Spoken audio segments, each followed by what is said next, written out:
మన వారాహి సిల్వర్ జ్యువెలరీలో అద్భుతమైన ఆఫర్స్ పొందండి మరియు కారు గెలుచుకునే గొప్ప అవకాశం. పక్కా స్కెచ్ చేశారు, పకడ్బందీగా అమలు చేశారు.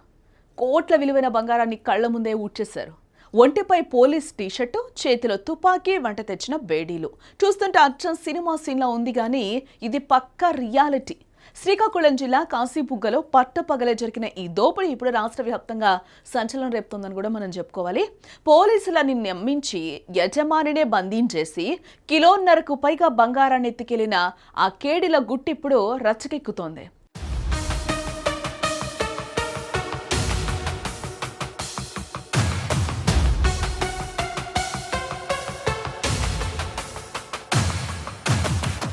అసలు ఆ జ్యువెలరీ షాప్లో ఏం జరిగింది?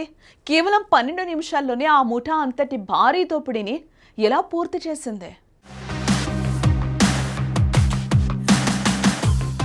అదే మంగళవారం మధ్యాహ్నం సరిగ్గా 12:37 సమయం. కాశీబుగ్గ నిత్యానంద నగర్లోని శ్రీ వెంకటేశ్వర జ్యువెలరీ షాప్లో యజమాని రామకృష్ణారావు ఒక్కరే ఉన్నారు. అదే టైం చూసి 8 మంది ముఠా లోపలికి ప్రవేశించింది. ఒంటిపై పోలీస్ అని రాసి ఉన్న టీషర్ట్స్, ముఖాలకు మాస్కులు, రాగానే గ్లాస్ డోర్లు క్లోజ్ చేశారు. మేం పోలీసులో నీపై కంప్లైంట్ ఉంది అంటూ రామకృష్ణారావు చేతులకు క్షణాల్లో బేడీలు బిగించారు. వచ్చిన వారు నిజంగానే పోలీసులు అనుకుని ఆ యజమాని బిత్తరపోయాడు. కానీ సీన్ కట్ చేస్తే అసలు కథ అక్కడ కదా మొదలైంది.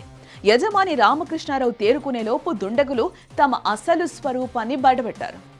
ఒకటి తుపాకీ తీసి నుదుటిపై పెట్టి నోరెత్తావో ఎన్కౌంటర్ చేస్తామంటూ హిందీ, బెంగాలీ కలిసిన భాషలో హెచ్చరించారు. మరో ఇద్దరు యజమానిపై పిడుగుతులు కురిపిస్తూ లాకర్ తాళాలు లాగేసుకున్నారు. వచ్చిన వారు ఖాకీలు కాదు, కరుడుగట్టిన అంతరాష్ట్ర కేడీలని అప్పటిగానే అర్థం కాలేదు ఆయనకి. ప్రాణభయంతో వణుకుతున్న యజమానిని బంధించేసి షోకేస్లో ఉన్న నగలను వేగంగా బ్యాగులో సర్దేసుకున్నారు. ఈ దోపిడీలో దొంగల వేగం చూస్తుంటే వారు ఎంత ట్రైన్డ్ ముఠానో ఇక్కడ మనకి క్లియర్గా అర్థమవుతుంది కదా. షాపులో కోట్లలో వెండి ఉన్నా వారు కనీసం కన్నెత్తి కూడా చూడలేదు. వారి టార్గెట్ అంతా బంగారం పైనే. లాకర్లోని నగలతో పాటు యజమాని మెడలో ఉన్న బంగారు గొలుసును కూడా లాగేసుకున్నారు. బయట 3 నిఘా పెట్టగా లోపల 5 విధ్వంసం సృష్టించారు. సరిగ్గా 12:49 అంటే కేవలం 12 నిమిషాల్లోనే పని మొత్తం ముగించుకొని నంబర్ ప్లేట్లు లేని వాహనాలపై మాయమైపోయారు అందరూ. దొంగలు వెళ్ళాక బాధితుడు రామకృష్ణారావు బేడీలతోనే బయటకొచ్చి కేకలేశాడు.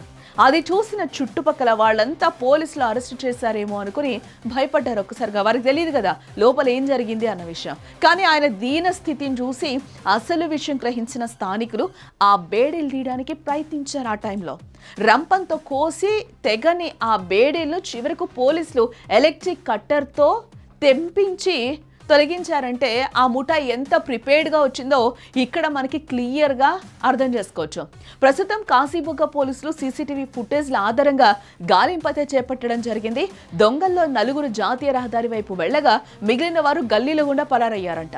వారు మాట్లాడిన భాషను బట్టి వీరు ఒడిషా లేదా బెంగాల్కు చెందిన అంతర్రాష్ట్ర ముఠాగా పోలీసులు ప్రాథమికంగా నిర్ధారించారు.